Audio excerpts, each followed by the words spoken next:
Christmas spirit was dead to begin with. There is no doubt whatever about that. The register of its burial was signed by the rich megachurch pastors, the marketing teams for soda companies, and our own indifferent politicians. We all co-signed it, and our name should be good upon change for anything we choose to put our hand to. All Christmas spirit was as dead as a doornail. Mind, I don't mean to say that I believe of my own regard that Christmas spirit is dead indeed. I might be inclined myself to accept, as every grown-up does, that Christmas will never feel the same as it did when I was a child. But I will never confuse that for a lack of Christmas spirit. In fact, I'll be dead as a doornail myself before I give up my stubborn belief in it. It might be that as children, we take a delight in receiving gifts that is difficult to match in adulthood, where we have other concerns, be them financial, spiritual, or existential, that can override the Christmas spirit. In which case, there's no better gift than some thoughtful discussion. Welcome to the Jose Maria Luna Christmas special. This is easily my favorite time of year. I love all of it. The decorations, the gift giving, the impulse of spirituality, the food, and, of course, the stories. I adore Christmas stories, and tonight I will be telling you one. So please, sit down, I'll get you some Christmas tea, and the buñuelos will be out in no time. Let me tell you a tale of two money lenders. First, we have Ebenezer Scrooge. Oh, and he was a tight-fisted hand at the grindstone Scrooge. A squeezing, wrenching, grasping, scraping, clutching, covetous old sinner. Hard and sharp as flint, from which no steel had ever struck out generous fire. Secret and self-contained, and solitary as an oyster. He carried his own lone temperature always about with him. He iced his office in the dog days and didn't thaw it 1 degree at Christmas.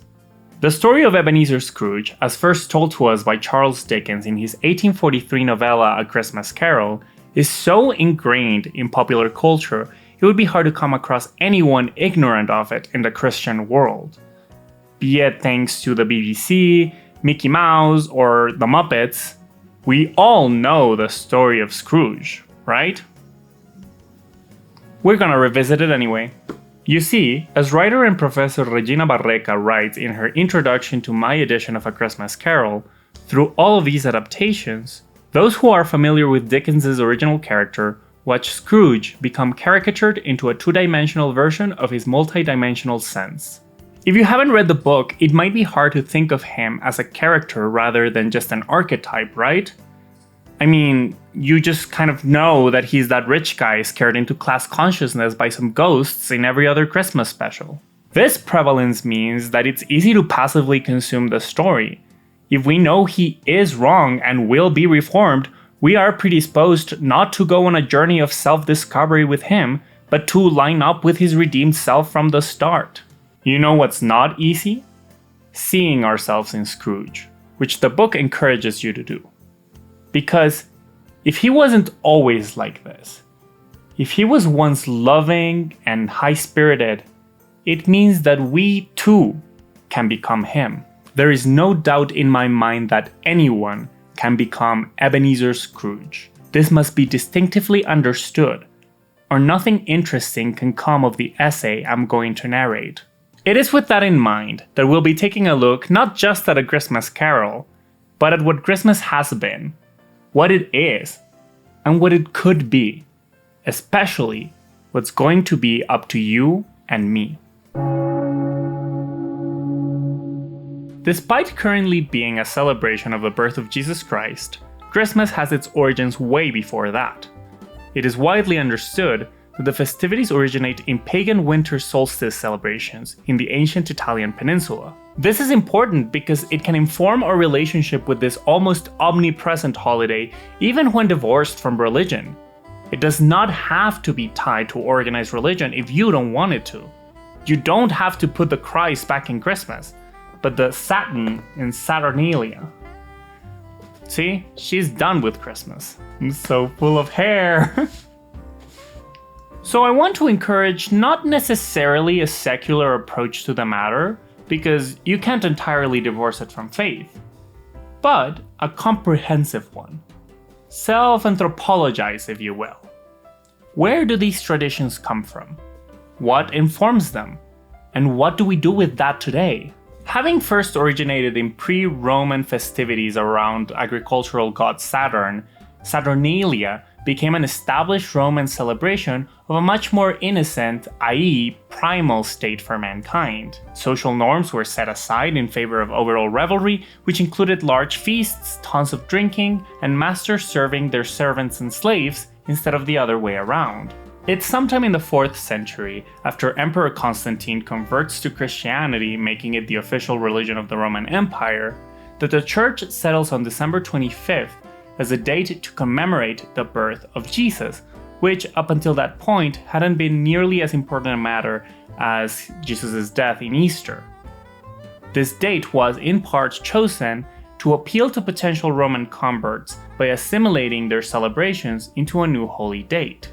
Throughout this appropriation by Christianity, several things remain: a break from arduous labor, lavish festivities, and service to the downtrodden. This is kind of perfect, because these core values, despite predating the birth of Jesus, do reflect his teachings. It is an appeal to the poor and overworked, a joyful celebration of abundance despite the lack thereof. Throughout history, this happy chaos remained an important part of Christmas, because as we all know, everyday life has pretty much always sucked for a vast majority of the population, particularly those at the bottom of social and economic hierarchies. But right at the year's end, Christmas could be a crazy respite from the exhaustion and the struggle. Although perhaps some of you Puritan Protestants out there won't relate to this at all. In Catholic Christmas, we dance and we get drunk. I mean, I joke, but Christmas revelry was such that the holiday was even banned by Puritans in the short-lived Commonwealth of England in the 17th century, for it was seen as vestigial Catholic nonsense that undermined the Protestant values of work. Okay. I mean, if you were lit, it would be one thing, but honey, they're not getting your good side. Okay, my little gargoyle, stay there. Instead of this source of service and piety, man should build his relationship to God through what Professor Standiford describes as a steady day-by-day and week-by-week focus on one's behavior and responsibilities. So this is obviously Protestant nonsense, the worst kind of nonsense, but it points at an interesting contradiction. It is indeed somewhat hard to reconcile the values of Christmas with Protestantism, as well as organized Christianity at large, in a similar way in which it is hard to do so with capitalism nowadays. You Protestantly spend all year encouraging hard work to serve God, but are supposed to party to honor his birth? You Catholically build mighty basilicas and wear gold ornaments only to talk about service to the poor a few weeks a year? You co-opt the aesthetics of a holiday that encourages humility to sell soda and vacation packages? It is exactly out of this dichotomy, from this still rough relationship between Christmas and English Protestantism, as well as the emergence of industrialized capitalism, that Charles Dickens conceives of Ebenezer Scrooge. How exactly does one reconcile the overall cruelty and greed of society with a holiday preaching tenderness and generosity? Why would anyone choose to reject such values as celebration, charity, camaraderie, solidarity, and communion in favor of avarice, selfishness, and abuse? Why is the world, in spite of Christmas, still so shitty come January? Well, because it's not hard at all to reject these positive values. It's actually pretty easy. Half a dozen gas lamps out of the street wouldn't have lighted the entry too well, so you may suppose that it was pretty dark with Scrooge's dip. Up Scrooge went, not caring a button for that. Darkness is cheap, and Scrooge liked it. Darkness is cheap and Scrooge liked it not only goes really hard as a character detail. Nothing in the story sums up the Ebenezer Scrooge approach to life as well. A large, dusty house through which he wanders alone in the dark, because providing a little light is not worth the cost. Oh my god, what is going on with my throat? Just got my antidepressants adjusted. I don't even know what to blame for anything at this point. Charles Dickens always loved Christmas. He often spoke of vivid early memories of beautiful childhood Christmases and the narratives that he would concoct around the toys he was given. However, these holidays came to a stop when his financially responsible father was sent off to a debtor's prison, which at the time were prisons where money lenders could send those who owed them money so that they could pay their debts through labor. Soon, everyone in his family but Charles was imprisoned. So, at age 12, he had to drop out of school and start working to survive and to pay off his family's debts. He was traumatized by the inhumane conditions at the boot polish warehouse where he worked 10-hour shifts amidst dirty rats and even dirtier bosses. He distinctly recalls working by a window through which passersby would indifferently look at him as he worked. His work as a writer would continuously be informed by these experiences. Early on in his career, he was already known as a sharp critic of his industrialist surroundings. Oliver Twist, one of his first major works, was a graphic depiction of child poverty that reflected his own past. He was forcing Victorian England to face the harsh realities of child labor and destitution as symptoms of a dysfunctional society. No better barometer for how necessary these observations were than Prime Minister Lord Melbourne's review of Oliver Twist, in which he complained that "it's all among workhouses and coffin makers and pickpockets. I don't like these things. I wish to avoid them. I don't like them in reality, and therefore, I don't wish them represented."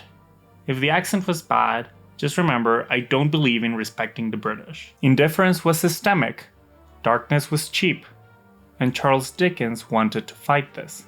By 1843, Dickens had already channeled his love for Christmas into short stories such as A Christmas Dinner, a brief vignette of childhood memories.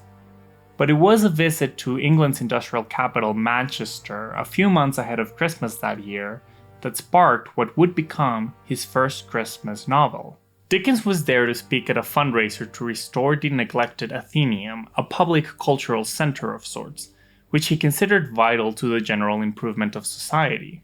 He said, "I think it is grand to know that while her factories re-echo with the clanking of stupendous engines and the whirl and rattle of machinery, the immortal mechanism of God's own hand, the mind, is not forgotten in the din and uproar, but is lodged and tended in a palace of its own." The raw poverty left behind by industrialization he saw in Manchester was later complemented by his visit to the Field Lane Ragged School in London, one of the few schools that aimed to help street children in the city. He was so shaken by the desperation and seeming lack of humanity in these children that he knew that something needed to be done. He opts for a piece of fiction rather than a pamphlet, and he narrows in on two forces he saw were cursing a large segment of the population to perpetual struggle: ignorance and want. By denying them knowledge, as is the case of the neglected Athenaeum, they never acquire tools to enrich their lives. By denying them resources, they're always desperate for survival. So out of these ills, Ebenezer Scrooge is born, a greedy moneylender, a man who continuously profits off of the impoverished, creating even more misery in his wake. Misery to which he always remains purposefully indifferent. But perhaps the most important aspect of his character is that he is not a coffin maker or pickpocket, the kind of rattle the Prime Minister wanted out of his fiction. He is what Professor Les Standiford calls in The Man Who Invented Christmas, no cast-off drunk, but the very emblem of economic achievement. He is awful, and yet he is something and someone that society holds in high esteem. One of the most chilling moments in the story doesn't even involve the ghosts sent after Scrooge in an effort to reform him. It's actually Scrooge's effortless dismissal of the deaths of the poor when he's asked to donate to a Christmas charity fund. At this festive season of the year, Mr. Scrooge, it is more than usually desirable that we should make some slight provision for the poor and destitute, who suffer greatly at the present time. Many thousands are in want of common necessities. Hundreds of thousands are in want of common comfort, sir. Are there no prisons? Asked Scrooge. Plenty of prisons, said the gentleman. And the union workhouses? Demanded Scrooge. Are they still in operation? They are still. I wish I could say they were not. The treadmill and the poor law are in full vigor then? Both very busy, sir. Oh, I was afraid from what you said at first that something had occurred to stop them in their useful course, said Scrooge. I'm very glad to hear it. After making sure that every available way to punish poverty is still a viable option, he tells the men he does not wish to contribute to their charitable efforts. He says, I don't make merry myself at Christmas, and I can't afford to make idle people merry.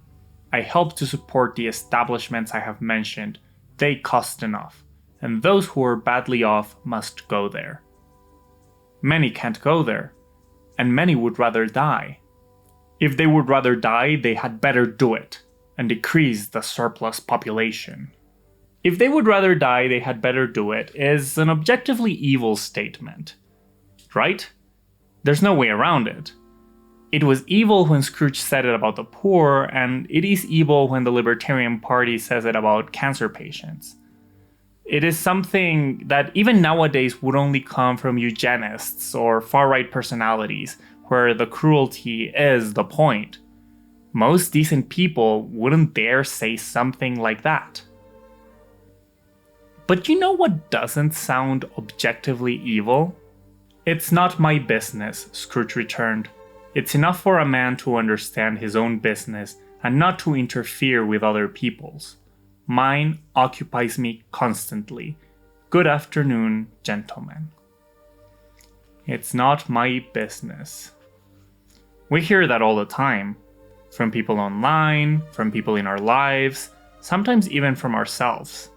Think of people's reaction to strikes getting in their way, of calls for boycotts of their favorite brands. When the ghost of Jacob Marley shows up to warn Scrooge of his impending fate, he is burdened by the chains he forged in life, the weight of his actions against his fellow men.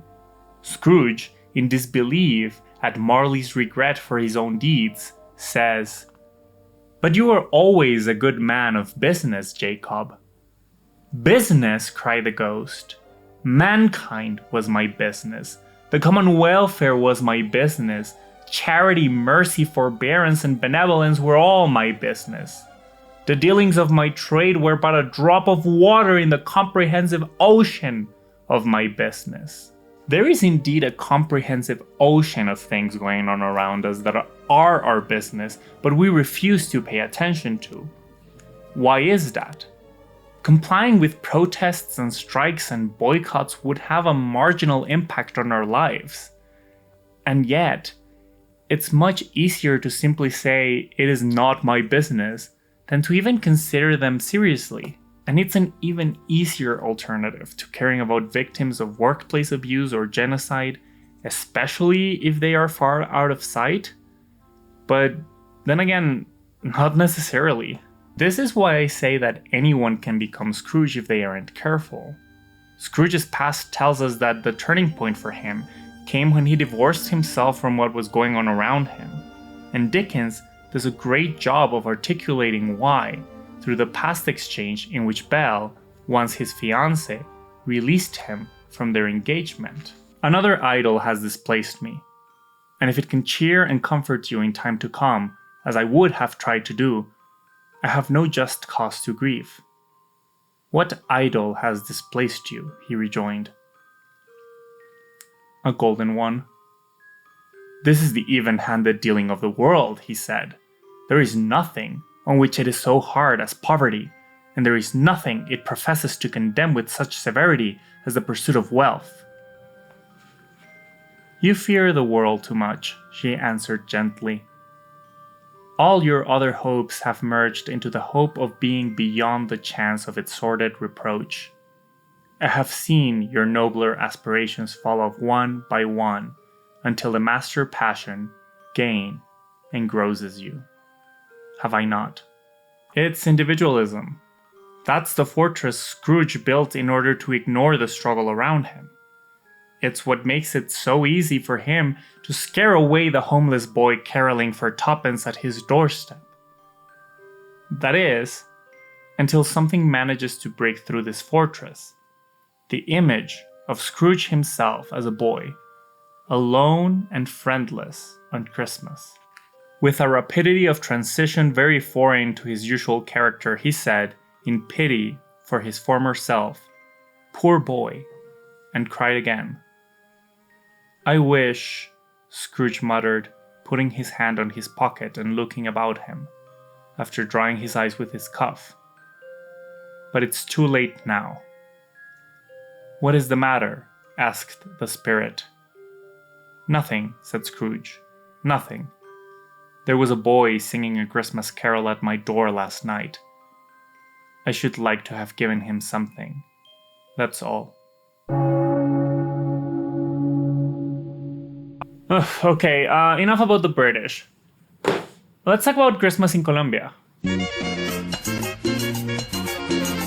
I've never spent Christmas away from my hometown of Bogota, and I have zero desire to do so. There are so many wonderful Colombian Christmas traditions that are so ingrained in my own sense of self, I'd be devastated if I was ever unable to indulge in them. From the Dia de las Velitas, Little Candle Day, on which everyone comes out to public parks and squares to communally light candles and mark the beginning of the season, to the incredible holiday food. Here, have a buñuelo. I made them myself. I tell you how to prepare the buñuelos, but I don't want to be responsible for any third-degree burns you might end up with.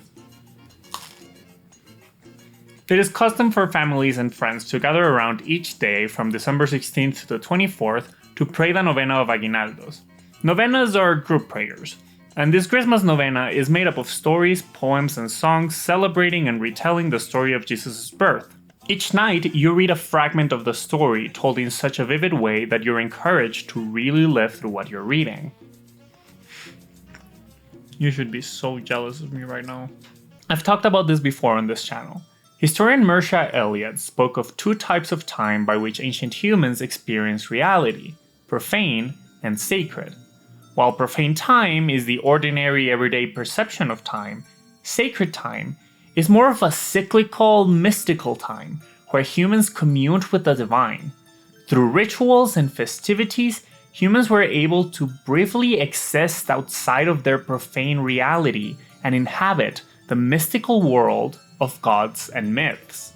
Eliade uses the example of the ancient Babylonians, who would gather to retell their creation myth as part of their New Year festivities. By doing so, they wouldn't just be telling a story. They would be communally re-experiencing creation and creating a new world for the new year.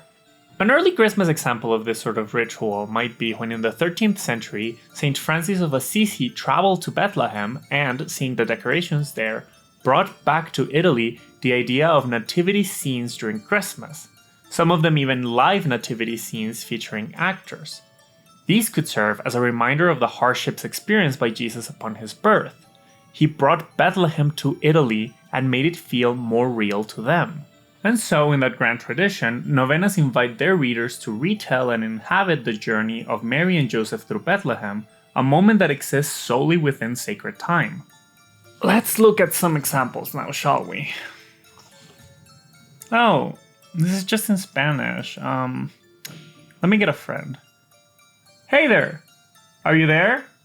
Hello? There you are! This is my friend Subtitles. They'll be helping us today. Ready? Awesome. Llegan a Belén José y María. Hey, that's me.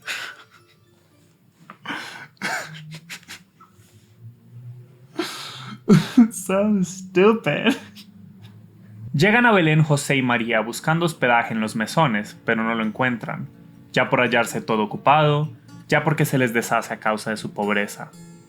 Oh divino niño de Belén, estos días que tantos han pasado en fiestas y diversiones, o descansando muellemente en cómodas y ricas mansiones, ha sido para vuestros padres un día de fatiga y vejaciones de toda clase. I always have to be the best reader at the family novena. It is a competition. For the last night, a lot of emphasis is placed on really understanding the mystery of incarnation, the sacrifice of a god to inhabit a human body, and the indignities that this would entail, as a call for connecting with an all-powerful being. I want to once again encourage you to engage with this story as foundational to our society, similarly to how Christmas Carol invites us to live the life of Scrooge in order to understand him, to see ourselves in him, and perhaps change along with him. We can do the same thing with Christmas. What is at the core of this holiday that takes over our culture for a month every year?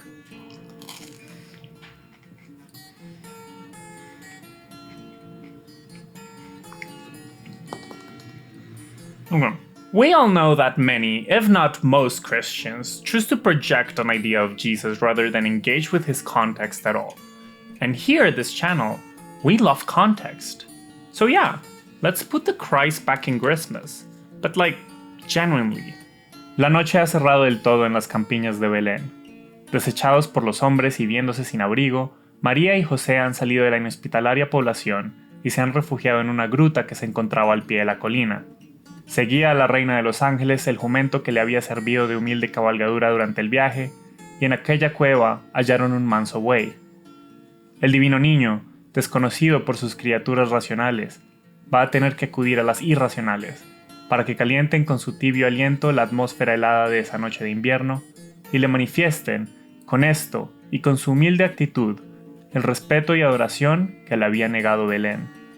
Isn't this spiritually fascinating? A call to briefly inhabit the role of God in order to understand what he did for you. A lot of the time, in homilies and in sermons, this is used as a call for gratitude for what you have. Which is not necessarily the wrong takeaway, but it's incomplete, right? We should be grateful for our privileges, but gratitude alone can easily result in a very oblivious #blessed. Here we're being invited to lower ourselves from our privileges and experience what a displaced family might be going through as they struggle to find an inn that will take them for the night. We're made to feel the insult of seeking company in farm animals because our fellow humans turned us away. This is in Bethlehem, of all places, in Palestine. It's a refugee family that will have to flee the massacre of the innocents. The story is clearly more relevant than ever. Seeing Tiny Tim joyfully struggle through Christmas dinner is one of the things that genuinely spark up empathy in Scrooge, with the spirit even confronting him with his own words. If he be like to die, he had better do it, and decrease the surplus population. Just like Scrooge needs to be shown the suffering of Tiny Tim in order to understand the consequences of his own greed, we need to hear about the arduous journey of pregnant Mary and tired Joseph in order to understand the humiliation of not just the God being born to these circumstances, but a child. Any child. I just realized that I am taking like the Holy Trinity as a given, and just assuming God and Jesus are one. Non-Trinitarians, take it up in the comments. There is some deep potential for empathy right at the core of Christmas, but it's one that can easily push us down a rabbit hole of doomerism. Who are we to celebrate while others are suffering? And I think this ties into one of the common critiques of the left, whatever that is. You know, how prone we are to see everything as a struggle, and how awareness of everything bad going on in the world can take over our lives at an overwhelming capacity. Is it just seeing his own sad childhood self or a dying Tiny Tim that changes Scrooge? Is it the fear of dying and having his funeral empty save for those seeking a free lunch? Can awareness of suffering alone change us or anything else?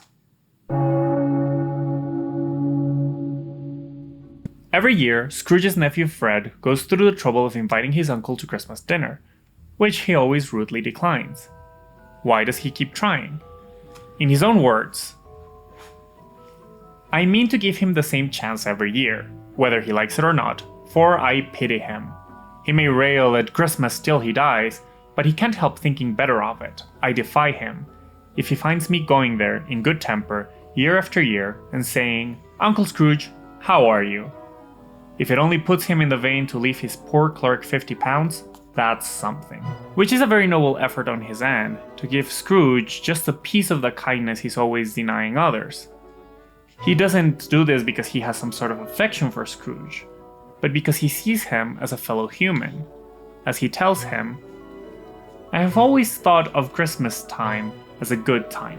A kind, forgiving, charitable, pleasant time, the only time I know of in the long calendar of the year when men and women seem by one consent to open their shut-up hearts freely and to think of people below them as if they really were fellow passengers to the grave, and not another race of creatures bound on other journeys. And therefore, uncle, though it has never put a scrap of gold or silver in my pocket, I believe it has done me good and will do me good, and I say, God bless it." I promised you a tale of two lenders. So let me ask you, what if Scrooge, in the end, isn't a predatory lender anymore, but rather one helping his community by finding them resources? What if he's selfless and against the capitalist system around him?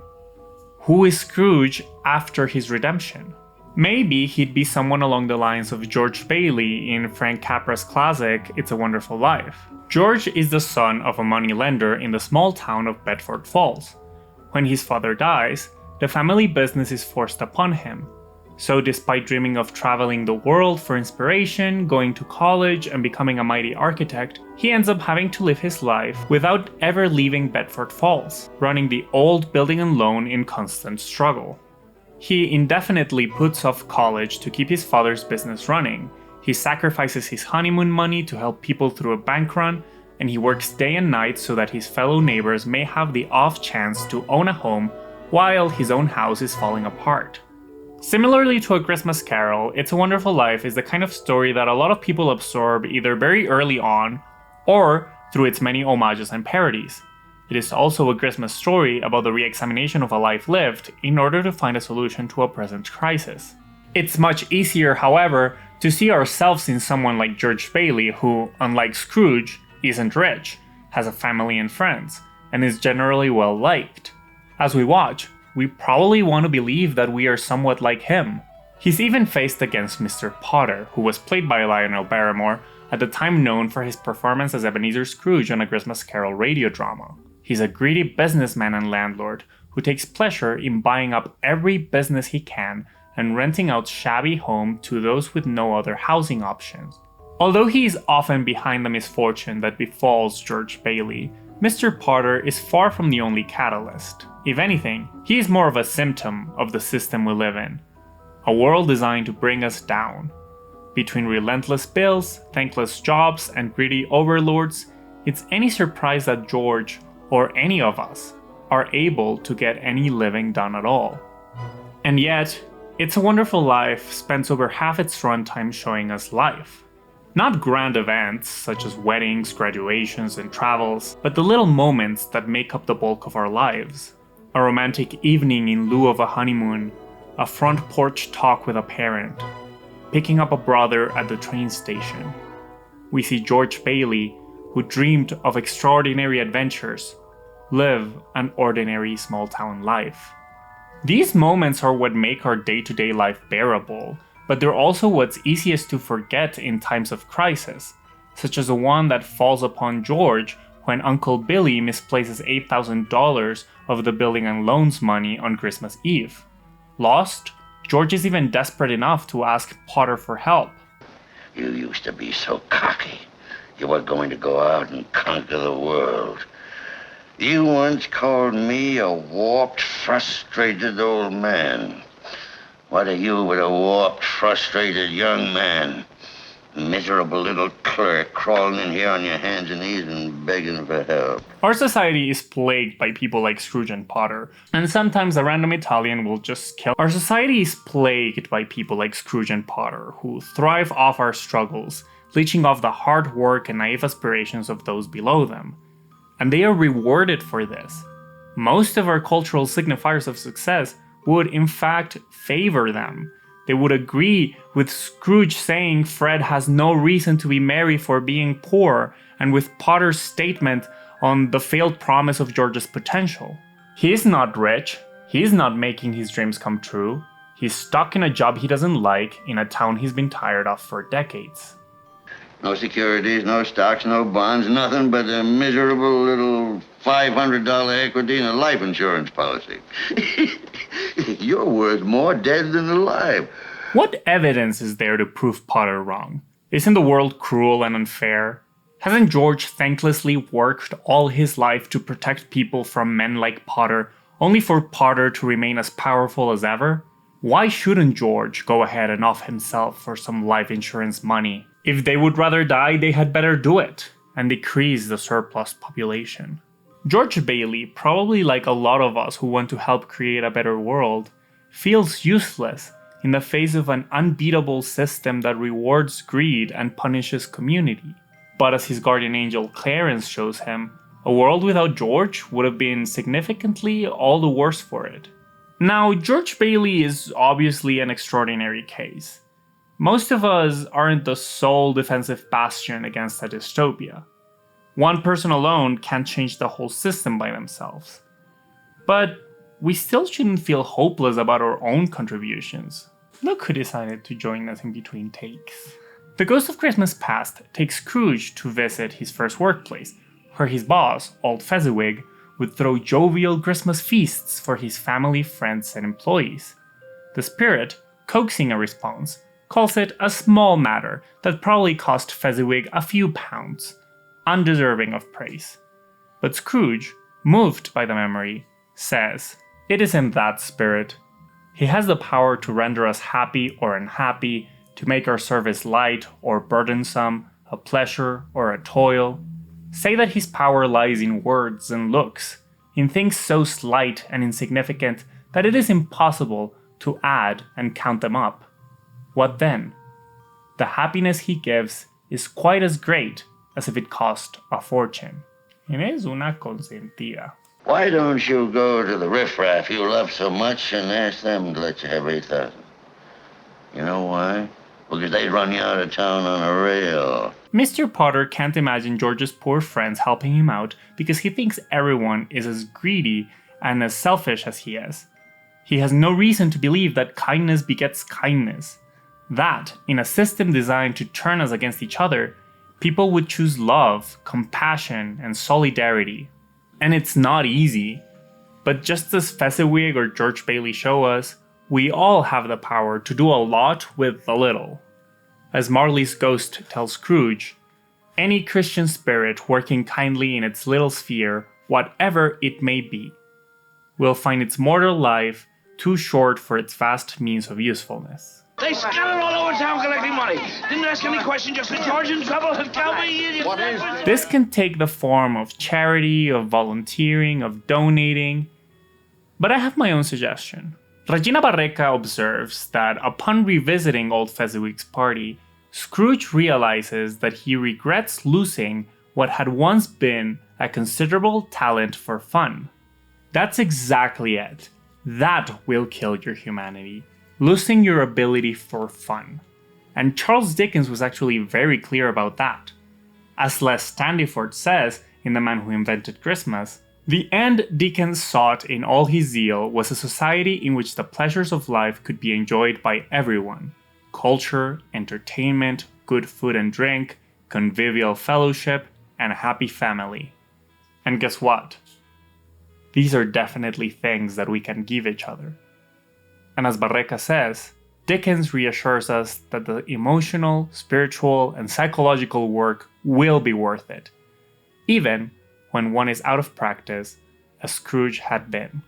My suggestion, as cliché as it might sound, is to let yourself be a little childish.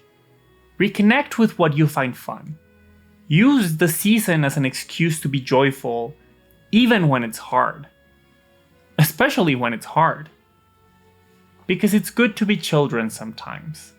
And never better than at Christmas, when its mighty founder was a child himself. Christmas as a child is fun because you're on break from school, and you see your cousins, you stay up late, you eat lots of dessert, you get presents, and you don't have to worry about much more than that. Which we definitely didn't appreciate enough back then. As Dickens says, in short, I should have liked, I do confess, to have had the lightest license of a child, and yet to have been man enough to know its value. But you know what we do get to do now that we are man enough to know its value? We can appreciate the moments of joy a lot more. We can even help create them, evoke them consciously, and most importantly, share them with others. Even the prayer to the Holy Child in the Novena appeals specifically to Jesus' humanity and childhood as a force for change. Concedednos por los méritos infinitos de vuestra encarnación y de vuestra infancia, la gracia de la cual necesitamos tanto. So yeah, allow yourself some Christmas spirit, and use it to help both yourself and the people around you. Share meals, give gifts, visit each other, volunteer your time or donate clothes, spare some change. Think of others as if they really are fellow passengers to the grave, and not another race of creatures bound on other journeys. Because they are. And don't let this reconnection with the joys and childishness of the holidays stay in December. Don't take Christmas as an excuse to be better for a month, but as an opportunity to become better for each incoming year. Scrooge promised that he would honor Christmas in his heart and try to keep it all the year.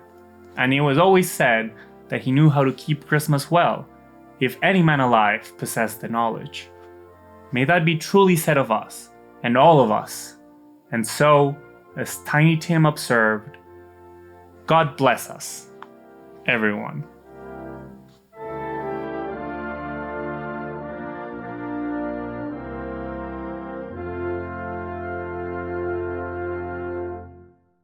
Hi everyone, thank you all for watching. I just want to give a quick shout out to Kevin and Juan Nieves for their support on the Patreon. Thank you so much to them and to the names that you see on screen. Please head over to the Patreon if you wish to support the channel. I love telling Americans that one of our Christmas traditions involves just giving kids candles and fire and letting them go crazy at it in parks. It's incredible. They're like, isn't that a fire hazard? I'm like, yeah, I guess if you're boring.